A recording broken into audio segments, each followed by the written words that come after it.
Exacto, y que no hay por el momento. Bueno, nos vamos a Alejandro Horowitz. ¿Cómo anda, Alejandro? Gustazo, ¿eh? ¿Cómo andamos? Bien, andamos. Plaza Tomada. Sí, señor. Me gustó el título, ¿no? ¿Te gustó? Me gustó el título. Vos sabés que es una especie de cita indirecta de Cortázar. Claro. De Casa De Tomada. Casa Tomada. Claro. Ajá. Y hay una especie de lectura tradicional del libro de Cortázar, que es una familia que se va arrinconando en función del avance de los sectores populares. Esa es, digamos así, la lectura sociologizante. Pero Cortázar es un escritor de literatura fantástica, de modo que no tenés por qué comprarte esa. Pero acá lo usamos en otro sentido. La Plaza de Mayo, hasta el 16 de octubre de 1945, no era la plaza de los sectores populares. No, claro. Era la plaza de la tradición política liberal anterior. Y esta vez lo que vos ves es básicamente una reconstrucción del espacio público. El territorio que antes no era recorrible por los sectores populares empieza a hacerlo. Fíjate, uno de los testimonios clásicos sobre el 17 de octubre es el de Mariano Grondona, que vivía en Callao y Arenales. Entonces vio pasar la multitud por debajo del balcón y da este comentario. Las posiciones políticas de Grondona son más que conocidas. Totalmente. Pero eso no lo transforma en un mentiroso. Dijo: yo nunca había visto esas caras. Claro. Y es tal cual, esas caras no circulaban por la capital federal. Sí, ¿no? Fue la irrupción de esas caras en la capital federal. El subsuelo soterrado de la patria apareció. Y cambió la historia política. Hablaba recién de un poco como el relato fantástico de Cortázar, ¿no? Y estamos en este momento en la Argentina de Milei o lo que fue el macrismo con relatos fantásticos que no tienen nada que ver con la realidad. Vos sabés que existe la posibilidad de una realidad paralela. Cuando vos decís, claro, fulano tiene tal situación económica, pero se autopercibe. ¿Qué estamos diciendo cuando decimos que se autopercibe? Que entre lo que es y lo que él registra que es, hay una distancia que no tiene comprobación material, sino fantástica. Entonces, si yo creo, vos fíjate qué interesante, los de la clase, si uno le ha preguntado a José Alfredo Martínez de Oz de qué clase era, no hubiera tenido ninguna duda ni ningún empacho en decirte que él... Clase alta. Por supuesto. Pero vos le preguntás hoy al gerente general de la General Motors de Argentina de qué clase es y te va a decir que de la clase media. Y le preguntás al almacenero de la esquina y también es de la clase media. ¿Qué quiere decir esto? ¿Cómo entenderlo? Una posibilidad es cuando yo formo parte de la clase alta, decido y soy responsable de las decisiones que se toman. En cambio, la clase media no es responsable de nada. En consecuencia, si yo adscribo a la clase media, simplemente sufro sus infortunios. Si me toca mejor, bueno, mirá qué suerte. Y si me toca peor, bueno, es el destino de la clase media. ¿Sabés cuánto hace? Fíjate, la clase media en rigor de verdad, analíticamente, en términos sociológicos, es una lectura inadecuada de una mala traducción de Marx. Marx dice the middle class, que es la clase del medio, lo que no son ni los burgueses ni los proletarios, los que están en ese, digamos, terreno nebuloso, claro, que no queda del todo claro para dónde van. Puesto esto es de middle class. Bueno, estábamos hablando de eso hoy. Andrés, tenés un poco la respuesta a lo que vos preguntabas, ¿no? Sí, porque claro, veníamos porque... hablando a raíz de un trabajo de la Fundación Pensar, Fundación Macrista, de cómo hoy los argentinos están demostrando que están pasando muchas necesidades económicas, que la clase se autoperciben muy pocos hoy hijos de clase media que están, dice, peores que sus padres. No, ¿no? yo, Alejandro, lo que decía es que es muy difícil determinar también qué es ser de clase media. ¿Qué es ser de clase media? Superar la canasta básica que mide el INDEC para no ser pobre. Eso es ser clase media, porque por ahí hay mucha gente que la supera, pero teniendo 3 trabajos, por ejemplo, ¿no? En el pluriempleo que Fíjate, sociológicamente, la pertenencia a una clase se define por el ingreso. Marx no define las clases así. Claro. Marx define las clases por la participación en el proceso productivo. Claro. ¿Vos de qué lado estás? ¿Del lado del capital o del lado del trabajo? En consecuencia, estamos hablando de 2 cosas bien distintas. Ahora, la pregunta de qué es ser de clase media hoy es una pregunta que si la formulás así, te da cosas muy complicadas. Fíjate, si vos comparás la clase media argentina de hoy con la clase media argentina de 1970, entendés las brutales diferencias. Primero, ¿cuántos pobres había en la Argentina del 70? 4%. ¿Cuántos desocupados había? 3.2. Es decir, para ser pobre en la Argentina de 1970 tenías que ser un desocupado. Hoy podés ser un trabajador en blanco y ser pobre. Esta es una novedad que nos hace saber que la lógica que simplemente establece las distancias entre segmento y segmento del ingreso no refleja la transformación que ha sufrido toda la sociedad. Fíjate. Ni hablar si medís la pobreza multidimensional, ¿no? Por fuera de ingresos. Y no te cuento si hablas de la pobreza simbólica. Fíjate, cuando antes los papás de mis compañeros en la escuela primaria no habían hecho otra cosa que la primaria. ¿Y qué sabían? Leer correctamente, escribir muy razonablemente, podían agarrar un mapa mudo y ubicar los nombres de las provincias, sabían con qué países limitaba la Argentina. Y a veces mucho más. Por supuesto, la regla de 3 simple, la regla de 3 compuesta, sabían lo que no sabe hoy un muchacho que termina una buena escuela secundaria, porque los que van a las malas no saben en muchos casos en 3er y 4.er año leer. No, pero te digo más, porque yo esto es un tema que siempre hablo mucho con compañeros y demás, que mi abuelo que vino de Italia era analfabeto, pero se hacía leer el diario todos los días, estaba informado de todo lo que pasaba en el país. Por supuesto. Hoy probablemente mucha gente con título universitario no saben qué se votó en las últimas elecciones. Acaba. La degradación es completa del sistema educativo. Vos fijate la edad de los votantes de Milei. Son sub 35, sub 40. ¿Qué año tenés de la reforma educativa de Menem? 1995. ¿A qué edad ingresás al sistema educativo? 5 o 6 años. La edad de los votantes de Milei. Si vos hundís la calidad de la educación pública, hundís la calidad del debate político. Fíjate, ¿qué discuten los partidos? ¿Haces una relación directa? Que este universo de votante tenga que ver con ese origen del cambio de régimen educativo? A ver, no quiero decir que una cosa implican directamente la otra, pero la relación es obvia. Sí. Te doy un ejemplo yo soy docente universitario, de modo que tengo una idea en qué condiciones llegan a la universidad. Si vos les das un artículo periodístico en 2.er año, no de la UBA, ¿sí?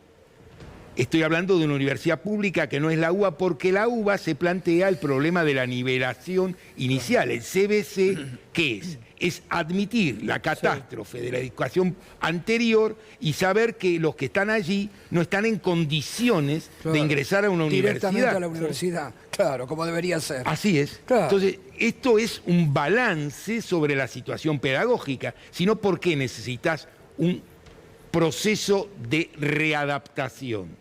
Simplemente porque no dan el piné.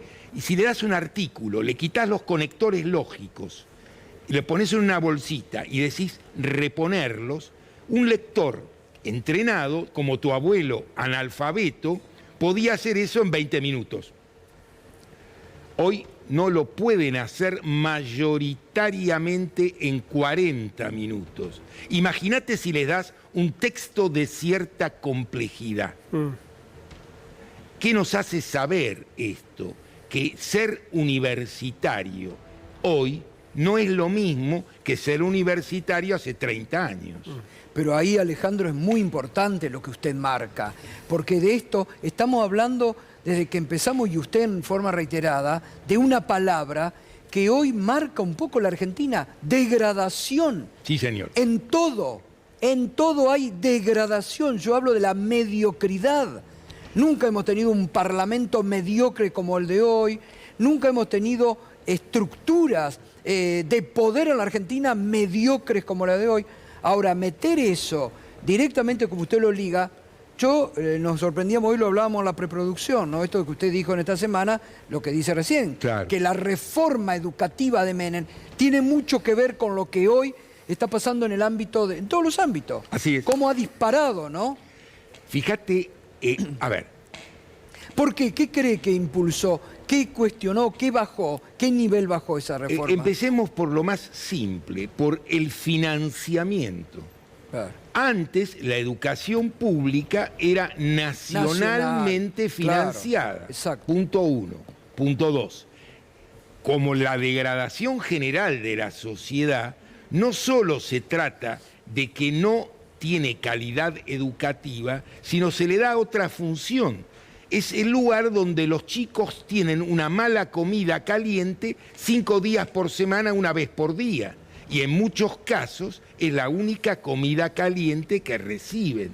En consecuencia, vos estás transformando todo ese proceso en otra cosa. Esto es, no es que solo se hundió el proceso educativo, tuviste el hundimiento de la sociedad, el estallido del 2001 y el proceso educativo. Y además hay una última cosa, fíjate, ¿cuál es el prestigio del conocimiento? Si vos ves a una señora como Lemoine, que está a cargo de ciencia y técnica, una señora que es ágrafa, esto es, no está en condiciones de silabear correctamente una oración de cierta complejidad. Y a esta señora vos la ponés en este lugar. ¿Qué mensaje estás dando? Estás haciendo saber que el conocimiento no vale gran cosa. No importa, como pasó con la lista de diputados de La Libertad Avanza. Pusieron personas que no tienen ninguna representatividad, que sin desprestigiar a nadie, no tienen ninguna entidad, no conocen ni el reglamento, ni cómo se hace un proyecto en la Cámara de Diputados, y dicen no importa. Hagamos una apuesta. Imaginemos simplemente que agarramos a media docena de estos diputados de la última camada y les damos los nombres de 5 generales: Roca, Justo, Perón, Videla y Lanuse. Y le decimos que los tienen que ordenar de mayor antigüedad a menor antigüedad. La apuesta es, ¿cuántos están en condiciones de hacer eso? No. Bueno, ahí, perdón un minuto. Sí. Es muy bueno esto, Alejandro, ¿no? Le digo a Toto, porque hace poco decían, cuando empezó este gobierno, que se metió con el empleado público, que les hicieron rendir examen, y se llevaron la gran sorpresa que el gran porcentaje pasó, creo que el 90% pasó, les tapó la boca al gobierno, y muchos decían, ¿por qué no les hacen un test para ver las condiciones que tienen para llegar a la Cámara de Diputados? Por ejemplo. Por ejemplo, ¿no? Digamos, no parece exagerado que un tipo sepa que es un trinomio cuadrado perfecto. Digo, es matemática de segundo año del colegio secundario. No parece demasiado terrible preguntarle a ver, ¿cómo es? ¿Vos te acordás cómo ganó Alfonsín las elecciones del 83? Recitando el preámbulo de la Constitución Nacional. Bien, ¿cuántos conocen el preámbulo de la Constitución y se sientan en la Cámara de Diputados? Bueno, el otro día les regalaron la Constitución y un reglamento. Es una gran idea, aparte habría que regalarles a alguien que se los lea. No, también Alejandro pensaba, tomó como punto de inicio lo que vos decís del polimodal, del cambio del sistema educativo. Ahora, Menem, de la Rúa, 3 gobiernos del kirchnerismo, Macri, otro peronismo y Milei. Digamos, pasaron todos los espacios políticos en ese periodo y si uno seguía por ese proceso fue deterioro, nunca se pudo revisar o esa acción o recomponer ese proceso. Cuando toda la discusión sobre la calidad educativa es qué participación tiene la educación en el PBI, esto es realmente una mirada de contador, no demasiado astuto, por cierto, de contador de pueblo. Cuando vos querés evaluar simplemente de verdad algo, es muy simple lo que hay que hacer y no es tan complejo y no tiene un gran costo. Vos agarrás y sentás a 20 pibes y charlás 20 minutos y sabés lo que saben y lo que no saben. Pero vos decís que ni siquiera el proceso donde... Toto, igualmente hay diferencias, porque vos estás poniendo todo en la misma bolsa y hubo diferencia en que se aumentó, se creó un Ministerio de Ciencia y Técnica. Estoy diciendo el ciclo histórico... No podés poner a todos en la misma bolsa. Estoy diciendo el ciclo histórico del proceso de lo que pasó y haciendo punto con lo que vos decís, Alejandro. Sí, señor. Hubo un momento, el gobierno de Cristina, que por ley el presupuesto llegó a tener 6 puntos del PBI. Sí, pero acá viene la cuestión. No parecía ser un problema en ese caso de presupuesto. Ahí viene la cuestión. El dinero que cobra el docente es una parte de la cuestión. Y no vamos a negar que están horrorosamente mal pagos. Eso está fuera de discusión. Ahora, la pregunta es esta. Si simplemente cambiás el salario docente, ¿cambiaste el proceso educativo? No. Este es el punto. No, porque usted lo acaba de decir muy bien. Claro. Estamos asistiendo a una escuela gran a nivel, en todos los están, que le da de comer a los chicos, usted dijo, una mala comida caliente una vez por día. Así es. Y se ha convertido en eso. Un merendero. Un merendero. Sí, bueno, también hubo un momento de la educación, yo recuerdo particularmente post-2001, que la escuela se volvió un espacio de contención social. Sin duda. Después por ahí no pudo salir como debía de ese proceso, pero cumplió una función social esencial también. A ver, yo no estoy tratando de negar que en situaciones horribles la escuela juega un papel heroico. Sí.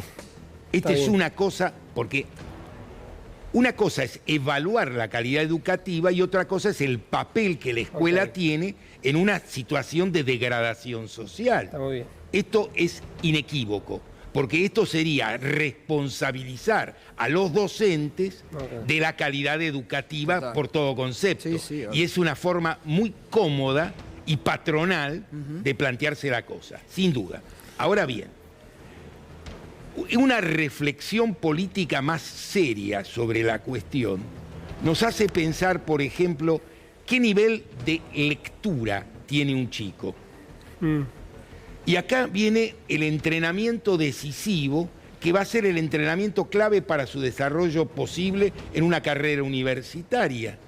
Cuando vos mirás a los universitarios actuales, vas a ver que su capacidad reflexiva es muy pobre, para decirlo con amabilidad. Total, exacto. ¿Sí? Total. ¿Y esto qué es? Falta entrenamiento. Falta entrenamiento. No es que son más tontos que antes. Totalmente. Entrenan distinto. Totalmente. En una palabra, ¿me define este momento que estamos viviendo en la Argentina? Estamos viendo un proceso de descomposición de un orden político donde el conjunto de las fuerzas que lo componen no pueden no estar afectadas, y lo están de hecho, y se ve. ¿De qué discuten los partidos políticos? ¿Cuánto hace que no ves? Porque, a ver, el programa no es simplemente un marketinero planteo de buenas o malas intenciones. Es el mapa de lo que hay que hacer. Total.